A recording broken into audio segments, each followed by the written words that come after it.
আজ আমি আপনাদের সাথে চিকেন স্টাফড পরোটা বানানোর রেসিপি শেয়ার করব এবং এটা আমি হলফ করে বলতে পারবো এই চিকেন স্টাফড পরোটা যে কারোরই পছন্দ হবে। শুরুতে চিকেনের কিছু ব্রেস্ট পিস ছোট ছোট করে কেটে নিয়ে অল্প একটু পানিতে সেদ্ধ হতে দিয়েছি। অন্য পাশে পরোটার ডো বানানোর জন্য 1 কাপ পরিমাণ আটা নিয়েছি, তার মধ্যে অল্প একটু লবণ এবং অল্প একটু তেল দিয়ে মাখিয়ে নিয়ে তারপর অল্প অল্প করে পানি দিয়ে একটা ডো বানিয়ে নিয়েছি। অর্থাৎ নর্মাল পরোটার ডো সবাই যেভাবে বানায় আমিও ঠিক একইভাবে বানিয়ে নিয়েছি।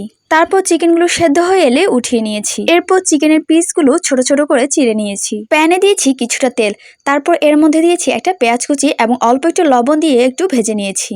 পেঁয়াজটা হালকা ভাজা হলে এর মধ্যে 1 টেবিল চামচ উঁচু করে আদা রসুন বাটা দিয়েছি, 1/2 টেবিল চামচ হলুদ গুঁড়া, 1/2 টেবিল চামচ লাল মরিচ গুঁড়ো, 1/2 টেবিল চামচ জিরা ধনিয়া গুঁড়ো এবং অল্প একটু পানি দিয়ে মশলাটা খুব ভালোভাবে কষিয়ে নিয়েছি। মশলা কষানো হলে এর মধ্যে চিড়ে নেওয়া চিকেনটুকু দিয়ে ভালোভাবে নেড়ে চেড়ে নিয়েছি। তারপর এর মধ্যে একটা কাঁচা মরিচ কুচি দিয়ে আবারও কিছুক্ষণ নেড়ে চেড়ে নিয়েছি। চিকেনটুকু যখন একদম শুকনো হয়ে আসবে সে পর্যায়ে চুলা জালটা আমি বন্ধ করে দিয়েছি। তারপর পরোটার ডো থেকে ছোট ছোট করে লেচি কেটে নিয়েছি। এরপর লেচির অংশ দিয়ে মাঝারি সাইজের একটা রুটি বেলে নিয়েছি। তারপর রুটির বেশ খানিকটা জুড়ে কিছু চিকেন দিয়ে নিয়েছি।